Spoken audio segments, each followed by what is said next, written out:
चलिए आज देखते हैं क्रोमोसोम स्ट्रक्चर। क्रोमोसोम क्या होता है? सभी यूकैरियोटिक कोशिकाओं के केंद्रक में पाए जाने वाले एक अनुवांशिक पदार्थ है जो अनुवांशिक जानकारी के रूप में जीन में संग्रहित होती है, जो एक पीढ़ी से दूसरी पीढ़ी में निरंतर लगातार जाती है। तो हम सबसे पहले देखेंगे कि क्रोमोसोम बना कैसे। क्रोमोसोम नाइट्रोजन बेस होता है, उसमें प्यूरिन और पिरीमिडिन होता है। प्यूरिन के अंतर्गत दो न्यूक्लियोटाइड्स होते हैं, एडेनिन और ग्वानिन, और पिरीमिडिन के अंतर्गत दो न्यूक्लियोटाइड होते हैं, थायमिन और साइटोसिन। तो ये जो न्यूक्लियोटाइड्स से मिलकर डीएनए बनता है, और डीएनए फिर डबल हेलिक्स होता है। उसके बाद फिर क्या होता है कि जो हिस्टोन कुछ प्रोटीन्स होते हैं, हिस्टोन प्रोटीन्स H2A और H2B डाइमर और H3 और H4 टेट्रामर मिलकर एक हिस्टोन कोर का निर्माण करते हैं। और जो ये डीएनए होता है वो हिस्टोन के कोर के ऊपर रैप करता है। उसके बाद और ये संघनित होके जो हिस्टोन है और संघनित होकर 30 nm क्रोमेटिन फाइबर बनाता है। 30 nm क्रोमेटिन फाइबर को समझाने के लिए सोलेनॉइड मॉडल और जिगजैग मॉडल को दिया गया है। सोलेनॉइड मॉडल क्या होता है कि जो क्रोमेटिन होता है, जो हिस्टोन होता है, वो एक सीधी लाइन के में होता है, और जिगजैग होता है वो टेढ़ी मेढ़ी होता है। उसके बाद सोलेनॉइड मॉडल और जिगजैग मॉडल के बाद फिर हायर ऑर्डर क्रोमेटिन फाइबर आता है। हायर ऑर्डर क्रोमेटिन फाइबर के बाद क्रोमोसोम का निर्माण होता है। और जो न्यूक्लियोटाइड्स के अंदर ही जीन होता है। जीन एक डीएनए का पार्ट्स होता है जिसमें अनुवांशिक जानकारी होती है जो एक पीढ़ी से दूसरी पीढ़ी में निरंतर जाती है।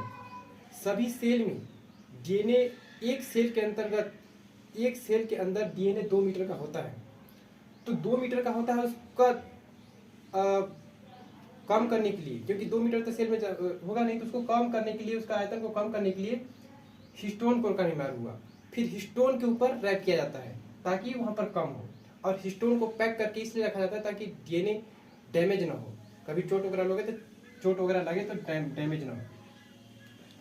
अगर हमारे मानव शरीर के सभी डीएनए को एक सिरे से दूसरे सिरे तक जोड़ा जाए तो पृथ्वी से लेके सूर्य तक सैकड़ों बार लपेटा जा सकता है।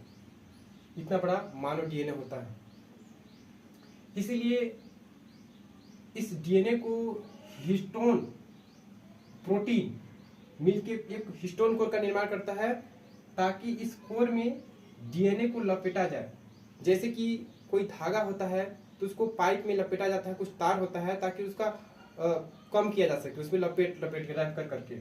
इसी तरह जीन से न्यूक्लियोटाइड से डीएनए बना, डीएनए डबल हेलिक्स बना। उसके बाद हिस्टोन प्रोटीन आया, हिस्टोन प्रोटीन मिलकर ऑक्टोमर का निर्माण किया, हिस्टोन कोर का निर्माण किया। इस कोर के ऊपर डीएनए लगता होता है। उसके बाद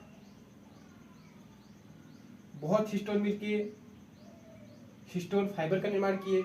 हिस्टोन फाइबर भी और संघनित होकर हायर ऑर्डर क्रोमेटिन फाइबर का निर्माण करते हैं, और हायर ऑर्डर क्रोमेटिन मिलकर के एक क्रोमोसोम का निर्माण करते हैं जो कि बहुत संपीड़ित होता है, बहुत रैप किया हुआ डीएनए होता है। और इसी के अंदर डीएनए होता है।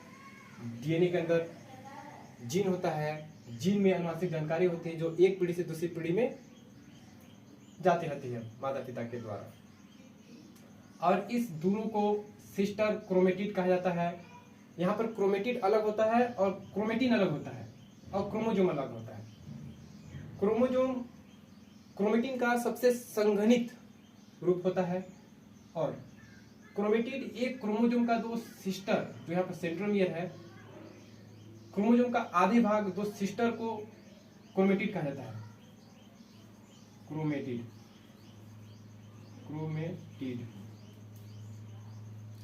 कहा जाता है।